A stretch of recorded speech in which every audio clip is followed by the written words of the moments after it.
Il s'agit aujourd'hui d'une formation en lien avec la nouvelle question au programme d'Histoire des Arts, Femmes, Féminité et Féminisme, en 2 temps. Tout d'abord au collège et lycée Fesch d'Ajaccio, et là en ce moment même au Palais Fesch, qui est aussi le musée des Beaux-Arts de la ville d'Ajaccio. Cette formation regroupe des professeurs d'art plastique ainsi que des professeurs d'Histoire des Arts. Ce matin, nous avons abordé le thème de la place des femmes dans les arts. Nous étions accompagnée d'une intervenante qui s'appelle Perrine Vigroux. C'était l'objectif de mon intervention ce matin, donc de développer des axes pédagogiques pour les professeurs afin qu'ils puissent proposer des outils dans le cadre d'une séance pédagogique. Ça a été aussi tout le débat de ce matin, de voir si le terme de femme artiste était un terme qui était approprié, puisque les professeurs qui ont participé à la formation ont plutôt soutenu l'idée, à juste titre, que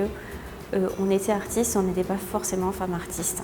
Le deuxième temps était dédié à la thématique de la représentation de la femme et de la féminité dans les œuvres. Et nous nous sommes posé la question, quels sont les statuts qu'endossent ces représentations de la femme et de la féminité dans les œuvres de la collection du Palais Fesch, avec Madame Cristofari qui est chargée de la médiation au public au Palais Fesch. Nous nous sommes rendus compte que 3 artistes femmes exposaient leurs œuvres ici au Palais Fesch, qui compte à peu près 450 œuvres. C'est dire si nous avons encore du chemin à faire sur la question de l'invisibilité des femmes. Cette journée m'a beaucoup apporté, notamment par sa diversité, puisque ce matin, l'atelier pédagogique nous a permis de développer des dimensions différentes par rapport aux entrées de nos cours. Femmes, féminisme, féminité, c'est l'un des 3 thèmes choisis cette année pour la spécialité Histoire des Arts à destination des terminales qui vont donc passer leur baccalauréat. On voit bien à quel point il y a une importance à